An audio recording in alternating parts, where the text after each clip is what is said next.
तो हेलो बच्चों, कैसे हो सारे। स्वागत है आप लोगों का एजुकेशन पॉइंट ऑनलाइन में। तो ये आज हम बात करने वाले हैं यूनरी ऑपरेटर के बारे में। यूनरी ऑपरेटर एक बहुत ही इंपॉर्टेंट ऑपरेटर होता है। यहां पर इसके अंदर आने वाले सारे ऑपरेटर जो होंगे वो लूप्स के अंदर, कंडीशंस के अंदर, वो काफी ज्यादा अलग अलग जगह पे जहां पर बहुत ही माइनर सी मिस्टेक हो जाती है वहां पर यूज होंगे। कैसे होंगे हम आपको बताएंगे। ठीक है भैया, सबसे पहले बात करते हैं यूनरी ऑपरेटर होता क्या है। देखो, ये यूनरी ऑपरेटर्स को हम इसलिए बोलते हैं क्योंकि इसके अंदर नंबर ऑफ ऑपरेंड होते हैं 1। मतलब भैया नंबर ऑफ ऑपरेंड का मतलब क्या है भैया, हमने आपको बताया था इससे पहले क्या हुआ था। इससे पहले हमने आपको बताया था प्लस ऑपरेटर के बारे में, जिसके अंदर भैया एक ऑपरेंड नंबर 1 और ऑपरेंड नंबर 2 यूज होते हैं। मतलब 2 ऑपरेंड यूज होते हैं। कितने ऑपरेंड भैया? 2 ऑपरेंड।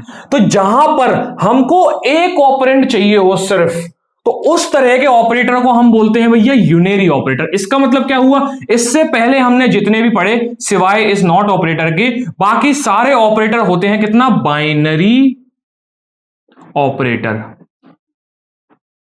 ठीक है भैया, क्या होते हैं? Binary operator. इससे पहले हमने जो भी पढ़े एक्सेप्ट एक्सक्लेमेशन मार्क वाला, बाकी सारे ऑपरेटर क्या होते हैं? बाइनरी ऑपरेटर, जहां पर हमको एटलीस्ट 2 ऑपरेंड चाहिए होते हैं। क्या भैया? 2 ऑपरेंड चाहिए होते हैं, तो हम उसको बोल देते हैं भैया क्या? Binary operator. ठीक है भाई, चलो भाई, ये तो बात समझ में आ गई। तो हमको क्या है भैया, हमको ये है कि यूनरी ऑपरेटर में हमको एक ही ऑपरेंड की जरूरत पड़ने वाली है। ठीक है भाई, तो मैं काम करता हूं, मैं सारे के सारे जो ऑपरेटर्स हैं उनको लिख देता हूं, एक एक करके समझा दूंगा। सिंपल। वाह वाह वाह। ठीक है भाई, तो बोर्ड पे कुछ ऐसे इंपॉर्टेंट यूनरी ऑपरेटर के बारे में लिखा हुआ है जो बहुत ज्यादा फ्रीक्वेंटली यूज होते हैं। ठीक है, मैं इस वीडियो के अंदर आपको जबरदस्ती में एड्रेस ऑफ, पॉइंटर ऑपरेटर, इनके बारे में बता के कंफ्यूज नहीं करूंगा, क्योंकि ऐसे काफी सारे इंडिविजुअल ऑपरेंड को यूज करने के लिए काफी सारे ऑपरेटर का यूज करते हैं, उनको हम कह देते हैं सो कॉल्ड यूनरी ऑपरेटर। पर यहां पर जो लिखे हुए हैं ये बहुत ज्यादा फ्रीक्वेंटली यूज होने वाले यूनरी ऑपरेटर हैं। तो एक एक करके क्या करते हैं, हम एक एक करके इनको समझ लेते हैं। ठीक है भाई, तो सबसे पहले बात करते हैं भैया प्लस ऑपरेटर की। इससे पहले हम बात करते हैं माइनस की। क्यों? क्योंकि हम इसके रेफरेंस ही आपको इसको बताने वाले हैं। ठीक है भाई, आपने तो बोला था भैया माइनस जो होता है वो अरिथमेटिक होता है। ठीक है, वहां पर भी इसको बोलते हैं, वहां पर भी, पर यहां पर इसका केस अलग हो जाता है। कैसे होता है हम आपको बताते हैं। ठीक है, मान लो मैं बोलता हूं int a is equals to 15। कहीं पर मेमोरी के अंदर 15 हमारा आ चुका होगा। ठीक है भैया, कोई दिक्कत है इसके अंदर? इसका नाम क्या होगा? a। ठीक है भाई, ठीक है। मान लो मैं बोलता हूं क्या, int b is equals to, क्या बोल देता हूं भैया? 18। क्या बोलता हूं? Int b equals to 18। Same जगह, सेम मेमोरी के अंदर कहीं पर b नाम से आ गया होगा, उसको थोड़ा सा अच्छा बना लो। मान लो ये मेमोरी है हमारी, यहां पर कहीं हमारा क्या है? a है, यहां पर हमारा कहीं क्या है? b है। इसके अंदर क्या है? 18, इसके अंदर क्या है? 15। ठीक है भाई, कोई दिक्कत है इसके अंदर? तो मान लो मैं क्या करता हूं, मैं एक इंट c नाम का एक वेरिएबल बताता हूं, जिसके अंदर मैं क्या कर रहा हूं, जिसके अंदर मैं a माइनस b का रिजल्ट स्टोर कराने वाला हूं। ठीक है, इसका मतलब मेमोरी के अंदर कहीं पर एक जगह आ जाएगी जहां पर c उसका नाम होगा। इसके अंदर क्या होगा? इसके अंदर आएगा a माइनस b का रिजल्ट आने वाला है। ठीक है, अब a माइनस b का रिजल्ट क्या होगा? a की वैल्यू क्या है? वैल्यू 15 है, और b की वैल्यू 15 क्या है? b की वैल्यू है 18। क्या है? b की वैल्यू 18। तो भैया क्या होगा क्या? 15 माइनस 18 क्या होने वाला है? माइनस का 3। इसमें कोई दिक्कत है क्या? इसमें कोई दिक्कत? 15 माइनस 18 कितना होगा? -3। अब -3 जो है, -3 सी के अंदर जाना चाहिए। ठीक है भैया, -3 सी के अंदर जाना चाहिए, कोई दिक्कत नहीं है। ठीक है, पर मैं चाहता हूं भैया -3 जो है वो सी के अंदर ना जाए। -3 सी के अंदर ना जाए। मैं क्या चाहता हूं? माइनस को प्लस करना चाहता हूं। क्या चाहता हूं? माइनस को प्लस करना चाहता हूं। तो मैं माइनस को प्लस करना चाहता हूं, तो मैं क्या करूंगा? मैं इस रिजल्ट के बाहर क्या करूंगा? एक माइनस का साइन और लगा दूंगा। क्या कर दूंगा? एक माइनस का साइन और लगा दूंगा। तो भैया माइनस माइनस क्या हो जाएगा? प्लस हो जाएगा। कोई दिक्कत है इसके अंदर?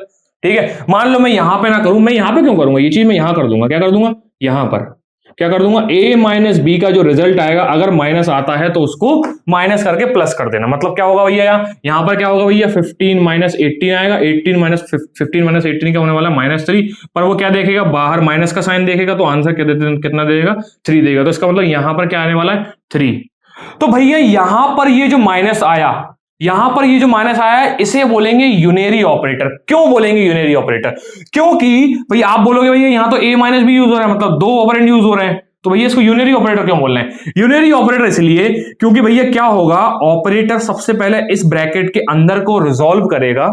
इस ब्रैकेट के अंदर का रिजॉल्व होगा, मतलब जो आंसर यहां आना चाहिए पहले वो आएगा, उसके बाद ये जाएगा।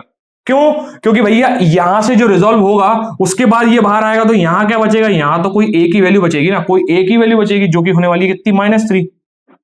तो जब -3 आया तो -3 तो अकेला एक ऑपरेंड है ना, इसका मतलब यूनरी है ये, इसका मतलब क्या है, ये एक यूनरी है, यूनरी ऑपरेटर है। तो ये माइनस क्या बन गया, अब ये माइनस इस माइनस को क्या कर देगा, चेंज कर देगा किसके अंदर, प्लस के अंदर। क्या कर देगा, प्लस के अंदर चेंज कर देगा। तो भैया क्या होगा, भैया माइनस माइनस हमारा प्लस हो जाने वाला, तो सी के अंदर जो वैल्यू है वो 3 आ जाएगी। ठीक है भाई, इतनी बात समझ में आई? ठीक है, तो भैया ये बात समझ में आ गई, जब भाई माइनस का साइन इंडिविजुअली स्टैंड करता है किसी एक ऑपरेटर के साथ तो उसको बोलेंगे यूनरी माइनस, या मतलब यूनरी ऑपरेटर। तो वो कुछ नहीं करेगा, साइन को चेंज कर देगा। क्या करेगा, साइन को चेंज कर देगा। ठीक है भाई, इतनी बात समझ में आई?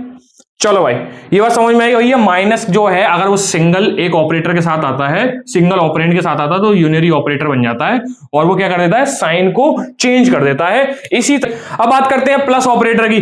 प्लस ऑपरेटर का मतलब वैसे इतना कोई यूज होता नहीं है, पर हम इतना मान सकते हैं, हम ये बोल सकते हैं कि अगर मान लो मैं किसी कांस्टेंट वैल्यू के आगे अगर कुछ नहीं लिखता हूं तो बाय डिफॉल्ट वो प्लस ऑपरेटर को सिंबलाइज कर रहा होगा, वो प्लस ऑपरेटर को जता रहा होगा। ठीक है भाई, ठीक है। तो इसका मतलब एज सच इतना यूज नहीं होता, क्योंकि बाय डिफॉल्ट हम किसी भी नंबर के आगे कोई साइन नहीं लगाते हैं, उसको अनसाइंड इंटीजर बोलते हैं। तो वहां पर बात यही हो जाती है कि वो प्लस ऑपरेटर हम बाय डिफॉल्ट यूज कर रहे हैं। माइनस के लिए हमको एक्सप्लिसिटली माइनस लिखना पड़ेगा, मतलब भैया कहीं पर अगर ब्रैकेट है, ब्रैकेट नहीं, बेसिकली कहीं से कोई ऑपरेटर रिजॉल्व होकर आ रहा है और उसके बाहर माइनस लगाए तो इसको बोलेंगे भैया यूनरी ऑपरेटर। और ये क्या करेगा, इसके आंसर को इसका साइन चेंज कर देगा।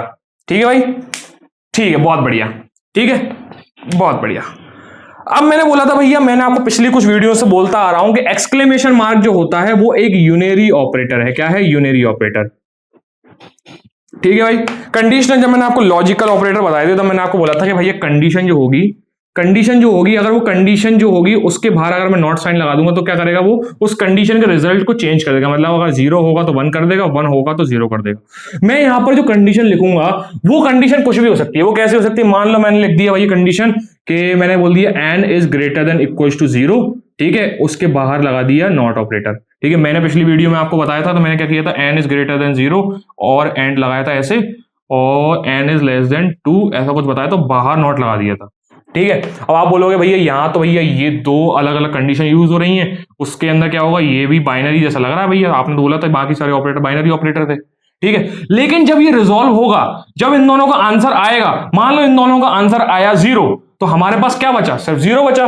0 क्या है, एक मतलब सिंगल ऑपरेंड है, सिंगल ऑपरेंड के साथ अगर नॉट यूज होता है तो इसको बोल देंगे भाई यूनरी ऑपरेटर। ठीक है भाई, तो नॉट ऑपरेटर जो होता है वो यूनरी ऑपरेटर होता है। ये मैं आपको पिछली वीडियो से बताता हुआ आ रहा हूं। ठीक है भाई, ठीक है, ठीक है, कैसी वर्किंग होती नॉट की तो आप पिछली वीडियो में आप देख ही चुके हो। ठीक है, चलो भाई, ये भी बात इतनी क्लियर हो गई। पर अब बात जो है, अब बात है सबसे इंपॉर्टेंट यूनरी ऑपरेटर को पढ़ने की, जो कि भाई इतना यूज होता है, इतना यूज होता है, इतना यूज होता है कि पता नहीं कितना यूज होता है, मतलब बहुत यूज होता है। ठीक है भाई, एक होता है भैया इंक्रीमेंट और दूसरा होता है डिक्रीमेंट ऑपरेटर। इसका मतलब क्या होता है, इंक्रीमेंट ऑपरेटर को भैया रिप्रेजेंट करते हैं प्लस प्लस से, और डिक्रीमेंट ऑपरेटर को यूज करते हैं माइनस माइनस से। इसका मतलब क्या है, इसका मतलब यह है कि अगर मान लो मैं किसी एक वेरिएबल के आगे, मान लो मैंने एक इंट वेरिएबल a बनाया, उसके अंदर 15 वैल्यू असाइन करा दी। ठीक है, अगर मैं मान लो किसी स्टेप पे लिख देता हूं a प्लस प्लस, ठीक है, तो वो क्या करेगा, हमारी बेसिकली वैल्यू को 15 से 16 कर देगा। a plus plus is as good as, मतलब इससे अच्छा और क्या लिख सकते हैं हम, इसको हम इससे अच्छा लिख सकते हैं a is equal to a plus 1। क्या लिख सकते हैं, a is equal to a plus 1। किसको लिख सकते हैं, a प्लस प्लस को। और एक अच्छा तरीका भैया, और एक अच्छा तरीका, हमने असाइनमेंट ऑपरेटर भी पढ़ा है, तो हम क्या लिख सकते हैं, a प्लस इक्वल टू 1। ठीक है भाई, क्या लिख सकते हैं, a प्लस इक्वल टू 1।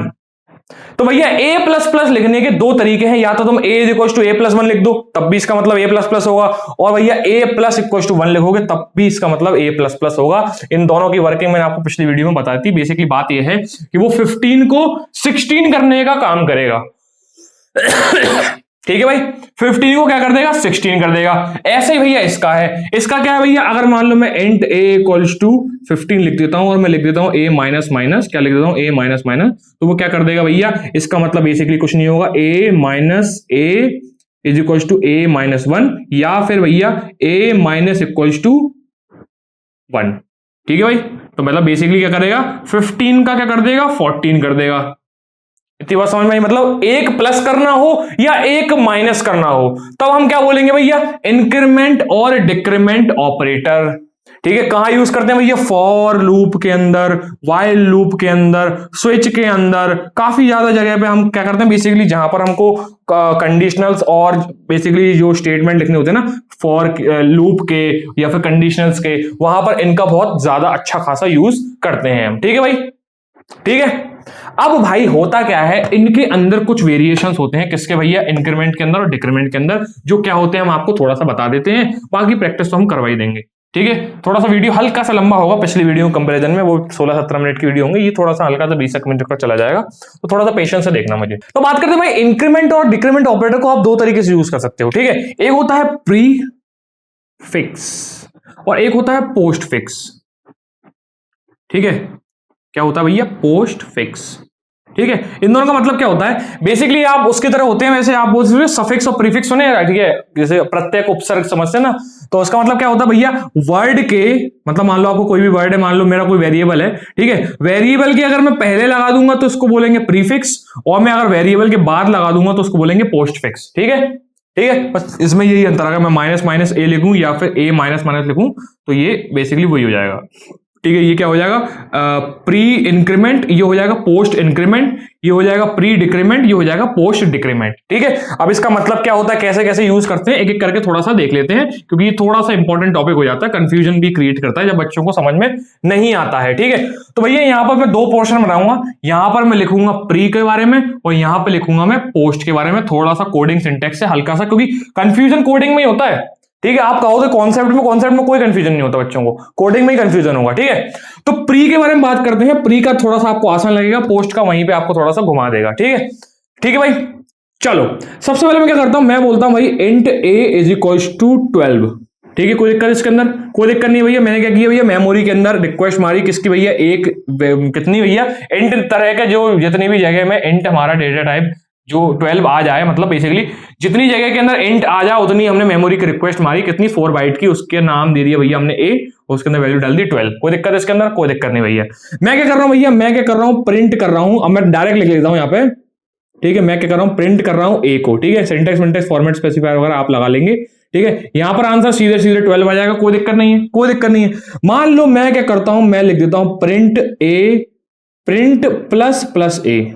ठीक है भाई, इसका मतलब क्या होगा, इसका मतलब ये होता है कि जब भी मैं प्लस प्लस लिखता हूं तो इसका मतलब होता है, इसका मतलब होता है a is equal to a plus 1। ठीक है भाई, ये बात समझ में आई।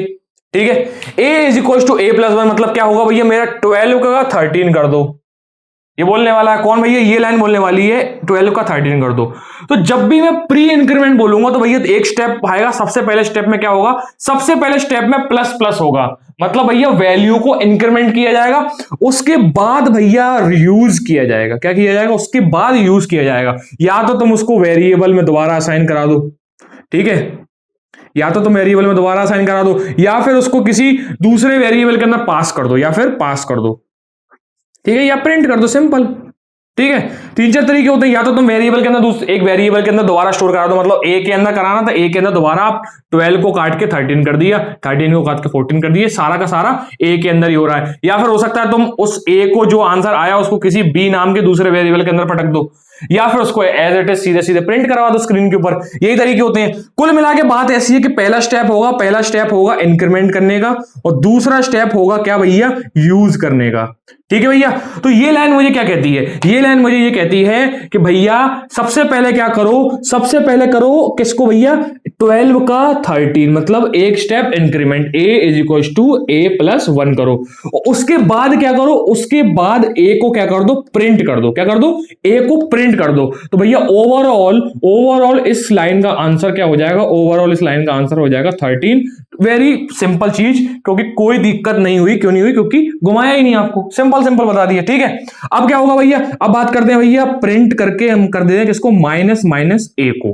ठीक है, क्या कर देते हैं भैया, माइनस माइनस ए को। वही बात भैया, पहला स्टेप क्या होगा, पहला स्टेप होगा a is equal to a minus 1, क्या होगा भैया, एक स्टेप कम होगा। दूसरा स्टेप क्या होगा, इसको हम यूज करेंगे, क्या करेंगे, इसको यूज करेंगे। तो भैया इस लाइन को हम थोड़ा सा समझने की कोशिश करते हैं। माइनस माइनस का मतलब ये है कि भैया सबसे पहले क्या करो, 12 13 का 12 वापस कर दो, ठीक है, 12 का 13 वापस, 13 का 12 वापस कर दिया, 12 आ गया, तो क्या कर दो, उसके बाद a को प्रिंट कर दो, तो आंसर ओवरऑल क्या आ जाएगा, 12 आ जाएगा। कोई दिक्कत नहीं हुई, क्योंकि घुमाया ही नहीं, सीधे सीधे सिंपल सिंपल आंसर कर दिया। ठीक है, बस इतना याद रखना भैया, प्री के केस में सबसे पहले क्या होगा, सबसे पहले ऑपरेशन होगा। ठीक है, कौन सा ऑपरेशन होगा, या तो प्लस प्लस होगा, सीधा सीधा लिख दूं क्या, ठीक है, पहला सबसे पहले क्या होगा, ऑपरेशन होगा। क्या होगा भैया ऑपरेशन, या तो प्लस प्लस होगा या माइनस माइनस होगा। ठीक है, उसके बाद क्या होगा, उसके बाद यूज होगा। किसके केस में, प्री के केस में, प्री फिक्स के केस में ये होने वाला है। ठीक है, इसको नोट कर लो हल्का सा, इसको नोट कर लो हल्का सा, क्योंकि फिर उसके बाद हम पोस्ट बताएंगे। ठीक है भाई, दूसरे कलर से पोस्ट बता देते हैं। ठीक है भाई, पोस्ट की बात करते हैं। पोस्ट में क्या होगा, मान लो मैं लिखता हूं int a is equal to 12। Same तरीका भैया क्या करेंगे भैया, रिक्वेस्ट करेंगे मेमोरी के अंदर, ठीक है, उसका नाम देंगे a, डाल देंगे 12, कोई दिक्कत नहीं, सिंपल सी बात। ठीक है भाई, उसके बाद क्या करेंगे, उसके बाद हम बात करते हैं, उसके बाद हम करते हैं प्रिंट। प्रिंट करते हैं किसको, हम करते हैं प्रिंट किसको, a को कर देते हैं नॉर्मल, सीधे आंसर क्या आ जाएगा, 12 आ जाएगा, कोई दिक्कत नहीं है इसके अंदर। उसके बाद हम क्या करते हैं, प्रिंट करते हैं, उसके बाद हम प्रिंट करते हैं किसको, उसके बाद करते हैं हम a प्लस प्लस को प्रिंट करने की कोशिश करते हैं। ठीक है भाई, इस लाइन को इनकलकेट करने का मतलब ये होगा कि भैया क्या होगा, पहले स्टेप में क्या होगा, हम इसको यूज करेंगे, और दूसरे स्टेप में क्या करेंगे, इंक्रीमेंट करेंगे।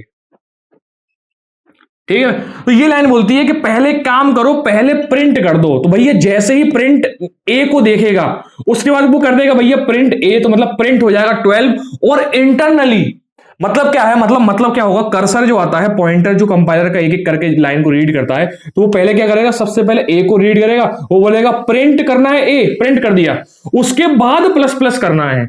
तो भैया वो क्या करेगा, बाद में जाकर कहीं पर मेमोरी के अंदर जाके 12 को 13 करके आ जाएगा। क्या कर देगा, पहले प्रिंट कर देगा स्क्रीन के ऊपर, और फिर मेमोरी में 13 कर देगा, मतलब इंक्रीमेंट कर देगा। क्या कर देगा, a is equal to a plus 1 कर देगा, या फिर a प्लस प्लस कर देगा।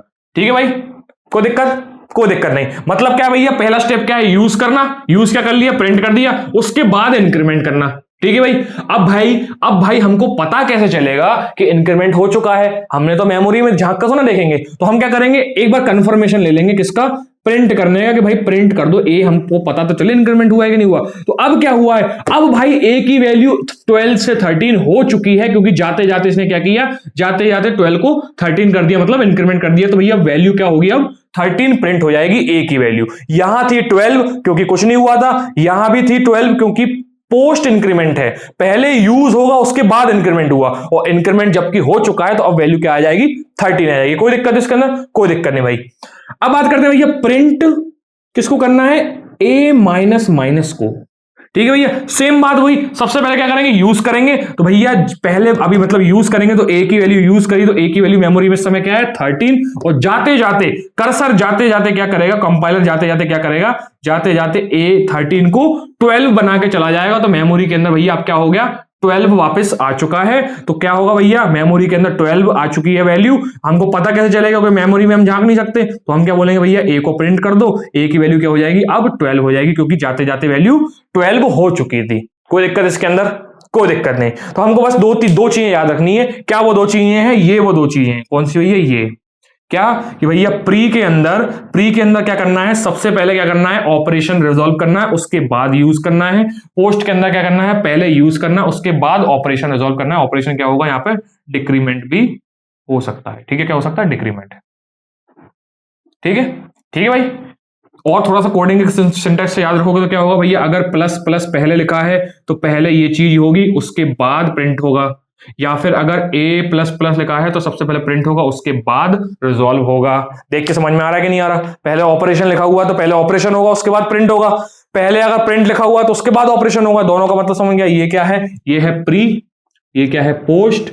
ऐसे ही सिमिलरली किसका होगा, डिक्रीमेंट का, ऐसे ही सिमिलरली किसका होगा, डिक्रीमेंट का। कोई दिक्कत इसके अंदर, कोई दिक्कत नहीं भाई। इसको नोट कर लोगे तो समझ में आ जाएगा। ये आउटपुट सहित नोट करना, आउटपुट सहित नोट करोगे तो दिमाग में बैठा रहेगा, जब रिवीजन करोगे तो अच्छे से समझ में आएगा। ठीक है, ठीक है। समझने के लिए आप यहां जहां बीच बीच में अपने अपने पॉइंट्स भी लिख सकते हो, कहां पर आपके समझने के लिए कि क्यों भैया यहां वैल्यू 12 थी, क्यों यहां वैल्यू 13 हो चुकी है। ठीक है भाई, ये बहुत सिंपल है, इसमें ज्यादा दिक्कत नहीं आती, बच्चों को दिक्कत इसमें आती है।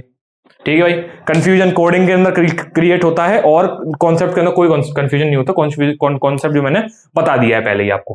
ठीक है भाई, इसके बाद एक लास्ट ऑपरेटर बचता है, बहुत सिंपल सा ऑपरेटर है, इसके अंदर कुछ नहीं है भाई, सिंपल सी बात है। सिंपल सी बात क्या है? सिंपल सी बात यह है कि इसका नाम है साइज ऑफ ऑपरेटर। इसके अंदर बेसिकली हम अपना वेरिएबल का नाम पास कर देते हैं। क्या करते हैं? वेरिएबल का नाम पास कर देते हैं। मान लो मैं क्या करता हूं, मैं बताता हूं int a is equal to 15, और भैया कुछ नहीं किया, मैंने क्या किया, मैंने बोला साइज ऑफ ए। क्या कर दिया मैंने? साइज ऑफ ए। कोई गैप मत देना भैया, साइज और ऑफ के बीच में कोई गैप मत देना, और भैया पैरेंथेसिस लगा के, सर्कल ब्रैकेट लगा के उसके अंदर ए पास कर देना। ये क्या बताएगा? ये बेसिकली मुझे ये बताएगा कि मेरा ए जो है वो मेमोरी में कितनी जगह ऑक्यूपाई करने वाला है, जो कि भैया हमको तो डेटा टाइप देख के ही पता चल जाता है। क्या है भैया? 4 बाइट। ठीक है, जो आंसर आएगा हमारी कंप्यूटर स्क्रीन पर वो बाइट में नहीं, वो बेसिकली बाइट नहीं बोलेगा, वो बस खाली 4 लिख के दे देगा। आप जब इसको कोडिंग करके देखोगे तो आप लिखोगे ना, अगर int a इक्वल टू 15 और साइज ऑफ a लिखोगे तो वो 4 लिख के दे देगा। ठीक है, ऐसे ही अगर आप साइज ऑफ, ठीक है, मान लो b लिखते हो और b हमारा क्या है? फ्लोट, तब भी वो 4 देगा। ठीक है, मान लो मेरा b जो है वो है डबल, तो मुझे क्या देगा? 8 देगा। अगर मान लो मेरा b जो है वो कैरेक्टर है तो क्या देगा भैया? मुझे कैरेक्टर है तो क्या देगा? कैरेक्टर है तो वो देगा 1। ठीक है, अगर मान लो इन फ्यूचर की बात करूं, मेरे से तो मैंने अभी आपको एरे नहीं बताया है, मगर फिर भी मान लो मैं आपको ये बोल दूं कि मान लो एक एरे थी मेरी 100 एलिमेंट्स की, तो मुझे 100 एलिमेंट्स की एरे कितनी जगह लेगी वो मुझे ये साइज ऑफ ऑपरेटर बता देगा। ठीक है भाई, तो आप तो बोलोगे भैया इंटीजर को 2-3 ये तो हम देख के बता देंगे डेटा टाइप, पर कुछ ऐसी चीजें जो आप देख के भी नहीं बता पाओगे कि भाई 100 इंटीजर की एरे कितना स्पेस लेने वाली है। ठीक है, आपको पता ही नहीं होगा। आपको क्या होता है ना, बीच प्रोग्राम के अंदर कोई एक छोटा सा सेक्शन दे दिया जाएगा, आपको ये पता करना होगा कि इसके अंदर कितने एलिमेंट्स हैं, या भैया कितना साइज ले रहा है, तो आपको भैया पता ही नहीं होगा। हो सकता है 1 लाख एलिमेंट्स उसके अंदर हो, तो आपको पता ही नहीं होगा कि भैया अगर एक इंटीजर 4 बाइट लेता है तो 1 लाख इंटीजर कितना बाइट लेगा, आपको पता ही नहीं होगा कि साला उसके अंदर 1 लाख है। ठीक है, वो आपको कैलकुलेट करना पड़ेगा। ठीक है भाई, ठीक है। ऐसे ही स्ट्रिंग के अंदर भी ऐसा यूज होता है, और काफी सारे जो कॉम्प्लेक्स डेटा स्ट्रक्चर्स हैं उनके अंदर भी साइज ऑफ ऑपरेटर काफी अच्छे से यूज होता है। यहां तो आप देख के बता दोगे, डेटा टाइप देख के बता दोगे भैया इंट है तो 4 होगा और कैर है तो 1 होगा, पर जहां पर कुछ ऐसे कॉन्सेप्ट आ जाते हैं जहां आपको पता भी नहीं चलेगा, तो वहां पर साइज ऑफ ऑपरेटर काफी ज्यादा इंपॉर्टेंट रोल प्ले करता है। ठीक है भाई, कोई दिक्कत इसके अंदर? ठीक है भाई, तो यूनरी ऑपरेटर के अंदर यही कुछ इंपॉर्टेंट ऑपरेटर्स होते हैं, यही कुछ सिंबल्स होते हैं जिनको आप यूज करते हो। ठीक है भाई, इसके अलावा जो पॉइंटर और एड्रेस ऑफ के होते हैं वो धीरे धीरे आपको पॉइंटर के चैप्टर वगैरह में समझ में आ जाएंगे। ठीक है भाई, तो भाई मिलते हैं नेक्स्ट लेक्चर के अंदर, तब तक के लिए सीताराम।